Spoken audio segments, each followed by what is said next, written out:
বিয়ের পর আমাদের প্রথম রমজান মাসে শ্বশুর বাড়ি থেকে ইফতারি হিসাবে পাঠালো আস্ত একটা গরু, আর তার সাথে পাঠালো ভ্যান গাড়ি ভরে বস্তা বস্তা ফল ফ্রুট।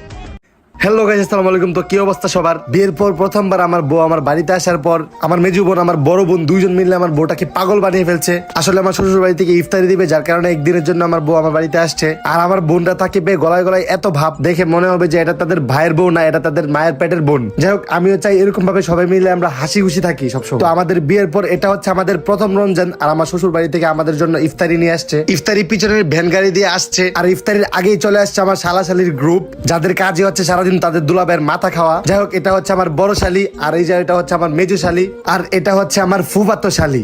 তো আমার বড় শালি আর আমার বউ একসাথে হয়ে এরকম ভাবে গলাগলি করতেছে। ওর বোনরে আমি বিয়ে করে অনেকদিন হয়ে গেছে নিয়ে আসছি, বছরের পর বছর চলে যাচ্ছে কিন্তু তাদের দেখা হচ্ছে না। বাট ওরে আমি নিয়ে আসছি একদিন হয়েছে, তাও আবার ইফতারি দিবে এই জন্য। আমরা বারান্দায় সবাই মিলে বসে আড্ডা দিতেছিলাম, আর এখানে হচ্ছে আমার বন্ধু লয়াল